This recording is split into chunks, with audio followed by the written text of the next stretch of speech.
Every January, millions of people sign up for a gym, absolutely certain that this is the year everything changes. New shoes, new plan, new them. And by the middle of February, most of them have quietly stopped going. Now here's the part that should bother you. The gym doesn't mind. In fact, it was counting on it. Because the most profitable customer a gym has isn't the person grinding through a workout at 6 in the morning. It's the person who signs up, pays every single month, and never walks back through the door. We treat that person as a failure. The gym treats them as the ideal. Because almost everything about a gym, the price on the door, the size of the room, the contract you signed without reading, is quietly engineered around one assumption, that you will stop coming. This isn't a story about you lacking willpower. It's a story about an entire industry that figured out how to make more money when you fail than when you succeed. This is why your gym is secretly betting you won't show up, and almost every time it wins. To see the trick, you first have to see how a normal business actually works. Think about a restaurant. It needs you to walk in and eat. That's the entire transaction. An airline needs you to fly. Your phone company needs you to use the phone. Netflix desperately wants you watching, because a customer who's hooked on a show is a customer who renews next month. In almost every business on earth, using the product and paying for the product pull in the exact same direction. The more you use it, the more sense it makes to keep paying for it. Usage isn't a cost to be managed. Usage is the whole point. It's the thing that keeps you a customer. Hold that idea in your head, because a gym quietly breaks it. Because for a gym, that arrow runs completely backwards. For a gym, you showing up is a cost. Think about what an actual workout costs them. Every member who trains burns electricity on the lights and the machines. They run the air conditioning. They take a long hot shower. And heating water is one of the single biggest utility bills a gym has. They sweat on equipment that wears out and has to be repaired or replaced on a schedule. They use a clean towel that has to be laundered. They take up a square meter of very expensive floor space that, in that moment, nobody else can use. They raise the insurance risk just by being a body in the building. An active, committed member, the one the glossy brochure pretends to want, is genuinely expensive to keep happy. The fitter and more dedicated you get, the more you cost them. Now flip it completely. A member who pays every month and simply stays home is almost pure profit. No electricity, no hot water, no towels, no wear and tear, no crowding. Just money landing in the account on the first of the month in exchange for absolutely nothing. So a gym lives with a strange little contradiction sitting right at its core. The customers who squeeze the most value out of the place are the ones who cost it the most to serve. And the customers who get nothing at all, who pay and vanish, are the ones it quietly loves the most. The ghost member is the dream customer, which raises a genuinely weird question, one that sounds almost impossible when you say it out loud. How do you build an entire, multi-billion-dollar industry around people not using the thing they bought? The answer starts with the building itself. Take Planet Fitness, the biggest gym chain in America, with tens of millions of members spread across thousands of clubs. Here's the number that matters. On average, each one of its clubs carries somewhere around 7,200 members, and that number has been climbing for years. It was closer to 5,900 per club back in 2011. They keep packing more and more members into each location. 7,200 people, all paying, all officially belonging to that one gym. Now go stand on the actual floor of that gym and count. The treadmills, the bikes, the squat racks, the free weights, the open space. A club like that can physically hold, a few hundred people at the very most before it's packed shoulder to shoulder and completely unusable. So picture the nightmare scenario for the manager. Every single one of those 7,000 members decides to show up on the same Monday morning in January. It is physically impossible. There is no version of that room that fits its own membership. Not even close. The fire marshal would shut it down before lunch. The whole model only works, only exists, because the gym knows, with near mathematical certainty, that the overwhelming majority of those members will simply never come. They've done the math. They're betting the building on it. And that's not a flaw they're nervously tolerating. That is the business plan, written down on purpose. A gym sells thousands of memberships for a room that fits hundreds, because what it's really selling was never access. It's selling the option of access, a key to a door it is quietly betting you will not open. It's selling you the comfortable feeling that you could go, anytime you want, whenever you finally feel ready. While in the back office it runs cold, careful numbers on the near certainty that you won't. You're paying for a possibility. They're banking on the probability. And the price tells you exactly who they're hunting for. For almost 25 years, Planet Fitness held its basic membership at $10 a month. Think about how deliberate that is. $10 is too small to feel. It's less than 2 coffees. It's the kind of charge that slides silently past you on a bank statement you don't really read, month after month after month. It is too cheap to care about, and, crucially, too cheap to bother canceling. Why fight through a cancellation to save $10? That price was never built for the athlete who lifts 6 days a week and uses every machine. It's built for the person who will forget they're even paying it. Their dream customer was never an athlete at all. It's a good intention, attached to a credit card on autopay. Now, you might be resisting all of this. You might be thinking, fine, the gym is clever, but real people aren't actually dumb enough to keep paying month after month for something they never touch. Surely they'd notice the charge and quit. Well, two economists decided to stop guessing and actually measure it, and they gave their study one of the greatest titles in the history of economics, Paying Not to Go to the Gym. This wasn't a survey or a hunch. They got the real attendance records and the real billing data for more than 7,700 members across 3 health clubs, and they followed them for about 3 years. They watched, member by member, what people predicted they would do, and then what they actually did. Here's the first crack they found, and it's a big one. People on a monthly membership behaved as if they would go to the gym around 9 times a month. That's the plan living in their head, a couple of times a week. Totally reasonable, totally healthy. But in reality, the average member actually showed up about 4 times a month, less than half of what they imagined. And that gap, the canyon between the 9 you confidently promise yourself and the 4 you actually manage, is not a rounding error or a bad week. That gap is the product. That gap is the exact place where all of the money lives. The gym isn't selling the 4 visits. It's selling the 5 you didn't take. And because of that gap, the math turns genuinely brutal. The researchers worked out that the average monthly member ended up paying around $17 for every single visit they actually made. $17 a workout. And here's the part that stings. The very same gym sold a pay-as-you-go pass for about $10 a visit. So most of these people would have saved real money simply by paying each time they walked through the door, instead of signing up for the membership at all. In fact, the study found that roughly 80% of monthly members would have been better off on the per-visit price, 8 out of 10. They were paying a premium every month for the privilege of not going. So why on earth do we do it? Why sign the monthly deal that the cold numbers say is worse for us? Because you are not actually buying access to a gym. You are buying a story about your future self, the disciplined one, the one with the routine, the one who, this time, definitely goes. The monthly membership is a bet you place on the better version of you. And here's the beautiful, painful truth. The bet itself feels good. Signing up feels like progress. It feels like you've already started, like the hard part is behind you. You get the warm, genuine glow of becoming that person, the fit, disciplined, future you, before you have lifted a single weight or broken a drop of sweat. You bought the feeling. The feeling was the product. And that is the real thing on the shelf. A gym isn't selling you fitness. It's selling you hope.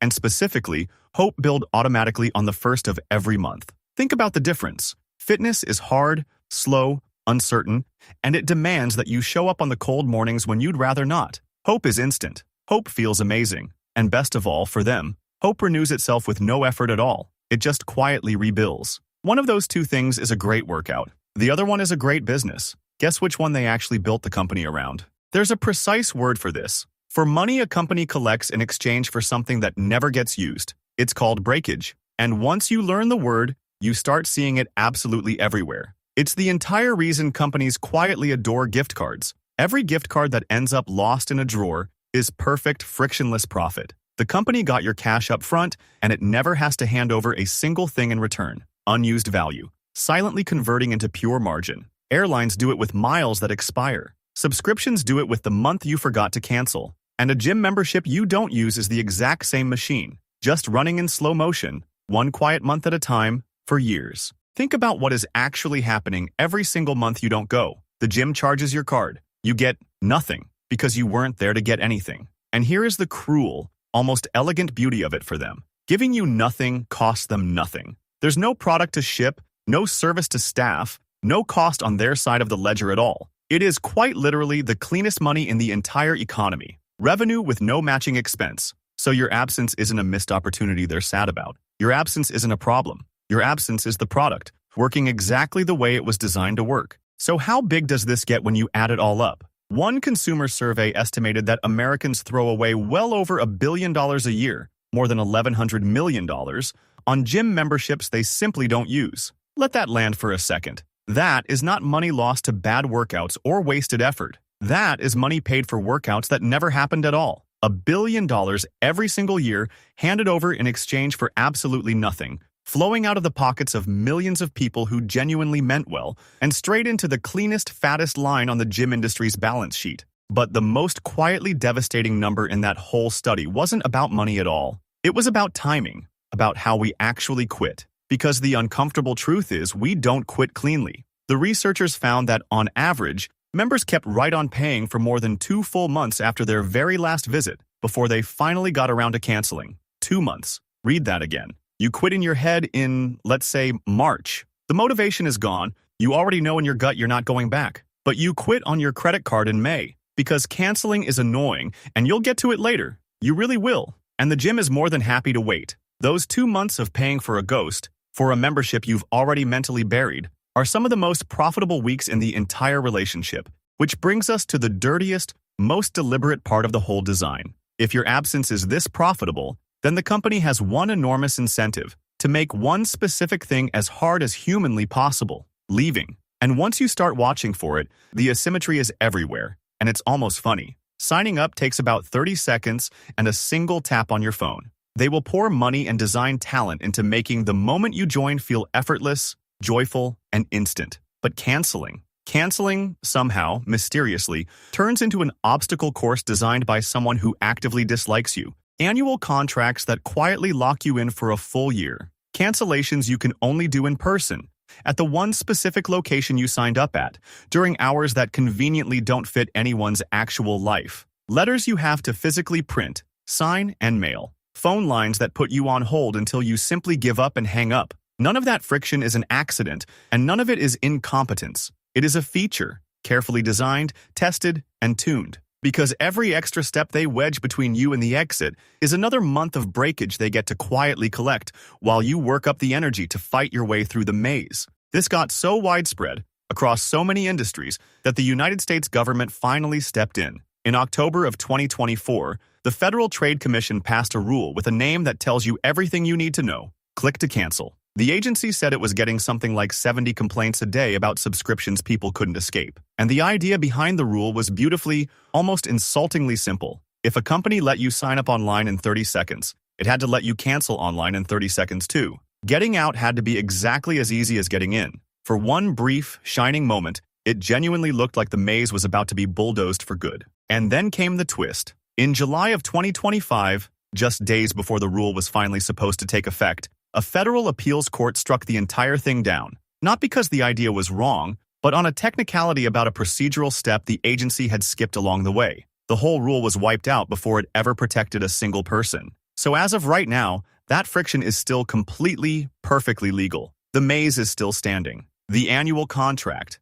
the in-person only cancellation, the letter in the mail, all of it, still allowed, still working exactly as intended. And the gym is making a cold, rational bet that the hassle of leaving feels bigger to you than the $10 a month you're quietly bleeding. And month after month, for millions of people, they are completely right. Now put every single piece together, and you finally understand why January exists the way it does. Roughly 1 in every 8 new gym signups in an entire year happens in that one single month. Think about that concentration. Gyms don't run their biggest, loudest sales in January because they're feeling generous about your spring beach body. They run them in January because January is the exact moment when your guilt is at its absolute peak and your willpower feels, briefly, infinite. The holidays just ended. The photos are in. The mirror feels brutally honest. And you are, for about 3 glorious weeks, completely convinced that this time is finally different. They are not selling you a treadmill. They are selling you that feeling and quietly collecting the payment up front